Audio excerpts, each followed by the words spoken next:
Nakakita ka na ba ng bulalakaw? Iyon ang gusto ko. Maaring saglit lang siyang nagbibigay ng liwanag, pero katumbas naman iyon ang kanyang buhay.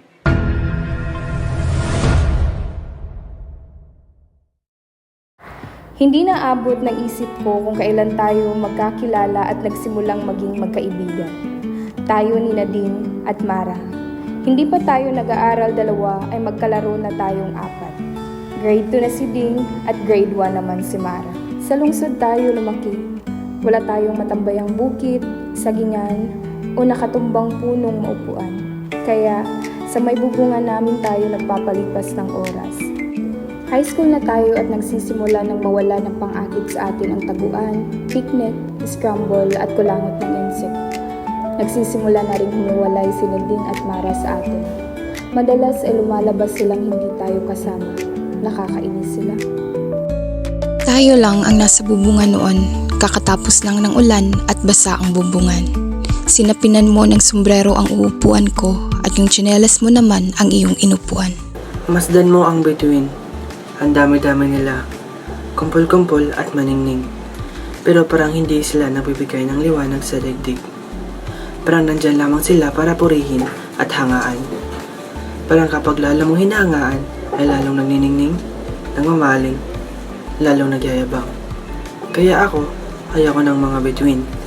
Kung nagbibigay man sila ng liwanag, kailangan namang suklian mo ng iyong paghanga.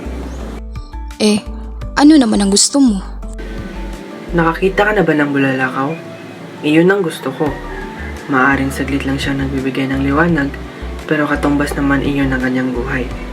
At bigla-bigla na lamang siyang maglalaho na para bang siyang nahihiyang mapasalamatan. Maaari sa isang dulong ng kalawakan, siya himlay, ngunit makakaasa kang siya'y babalik. Bukas, sa isang taon o sa babang panahon.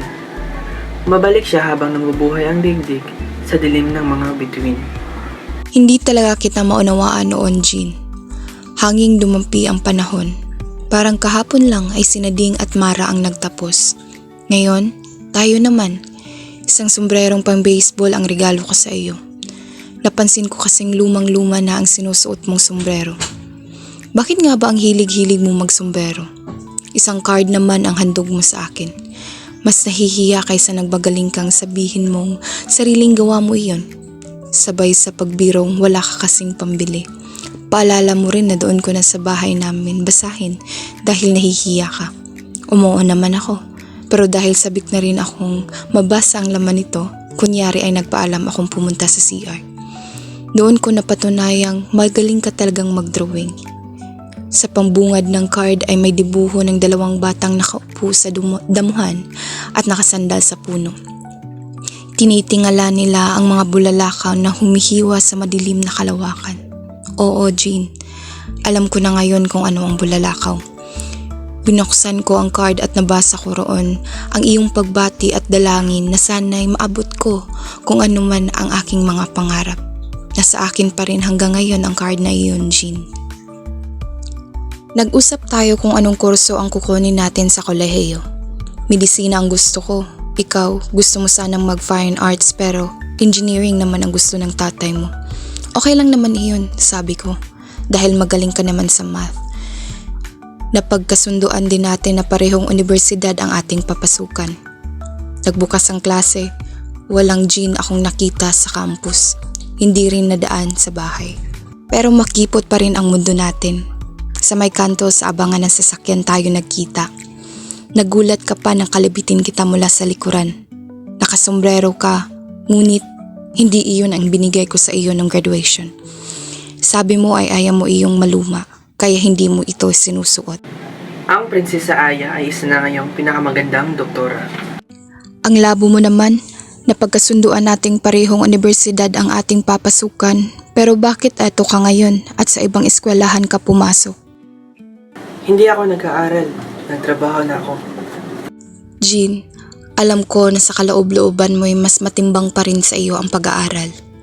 Hindi ko na nalaman ang tunay na dahilan kung bakit hindi ka nakapagpatuloy ng pag-aaral at madalang na kitang makita buhat noon.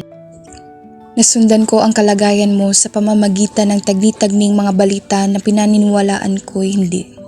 Iniwan daw kayo ng tatay mo kaya malaki raw ang pinagbago mo. Kung ano man ang ibig sabihin nila ng iniwan, hindi ko na nilinaw. Natuto ka na raw manigarilyo, maglasing at may nakapagsabi pa sa akin na nagda-drugs ka pa raw. Noong una ay pinili kong huwag maniwala dahil kung meron mang higit na mas nakakakilala sa iyo ay ako iyon, Jean. Ngunit isang beses na pauwi na ako galing eskwela ay nadaanan kitang mag-isang umiinom sa restaurant sa may kanto. Lalapitan sana kita ngunit nang mamataan mo ako ay bigla kang tumayo at pumasok sa CR. Nainip ako sa paghihintay sa paglabas mo kaya't lumabas na lang ako. Hindi ko maintindihan ang nangyari sa iyo, Jean. Hindi mo man lang ako binigyan ng pagkakataong maunawaan ka. Kaya hindi ko man kagustuhan, nagsimula na akong magdamdam sa iyo.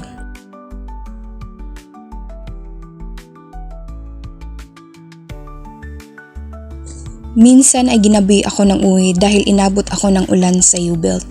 Umaambon-ambon pa nang dumating ako sa may amin. Namataan kita sa tapat ng bahay namin at nakatitig sa maliit na bintana sa aking kwarto. Namimiss mo rin pala ang bintanang dinaraanan natin papunta sa bubungan namin. Natuwa ako. Nilapitan kita. Kumusta ka? Mabuti. Ikaw? Mabuti naman. Dumaan ka muna sa bahay. Wag na. May ibibigay lang ako. Pinipilit mong huwag iphalata sa akin na nakainom ka. Pinipilit ko rin huwag iphalata sa iyo na nahahalata ko. Isang linggo na lang ay dibuko na. Inimbitahan kitang ngunit sabi mo ay may trabaho ka at hindi po pwedeng umabsent. Gusto kitang yakapin ng gabing iyon, Jean. Parang nasa bisig mo ang ibang bahagi ng aking katawan. Parang ikaw ang nawawalang bahagi ng kaakuham ko. Gusto kitang yakapin ngunit babae ako. Nais kong damhin ang init ng iyong dibdib at hininga ngunit hindi ko nagawa. Hindi ako nakakain at nakatulog ng gabing iyon. Ang inabot mong sulat ay isa palang tula. Paulit-ulit kong binabasa ang tulang iyon kahit hindi ko maunawaan. Paulit-ulit kong binabasa ito dahil sa ganitong paraan ko lang muling nadarama na malapit ka sa akin. Isang gabi, bumuhos ang napakalakas na ulan. Nalimpungatan ako sa langit-ngit na nabuksang bintana. Bumangon ako upang isara ito nang biglang may humaltak sa akin. Maitinapal siyang kung ano sa sakop ng bibig ko't ilong. Naupos ako sa sangsang nito. Hindi ko nagawang manlaban ngunit buhay ang diwa ko't kamalayan. Walang banta ng pagtila ng ulan.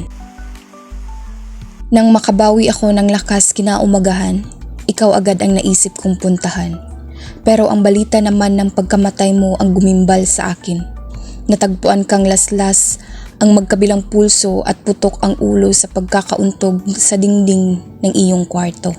Iyon ang araw na nang bistulang itim na lamang ang kulay ng mundo. 3 buwan na ang nakalilipas mula ng pangyayaring iyon. Okay na ako ngayon, Jean. Naririto ako sa bubungan na naging saksi ng ating kabataan. Kahuhupa lang ng isang napakalakas na ulan. Sorry, Jean. Malingit lang uli kasi ang nagawa kong araw kaya hindi nito napatay ang ulan. Basa pa ang mga yero pero sinapinan ko ng sombrero mo. Oo, Jean.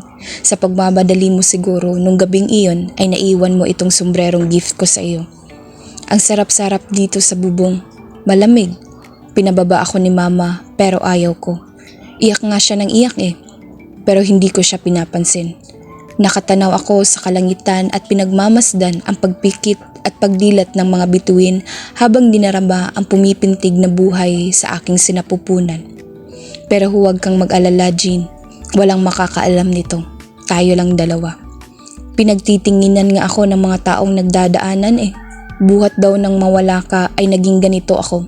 Bakit, Jean? May mali ba sa ginawa ko? Pati nga si Mama at Papa, naririnig ko na minsang may kausap na lalaki. Sabi nung salbahing mamang iyon sa kanila na baliw raw ako. Nakakatawa, no? Si Prinsesa Aya, baliw? Bakit, Jean? Baliw ba ang tawag nila sa isang buntis na gabi-gabi na sa bubungan at naghihintay sa pagbagsak ng bulalakaw?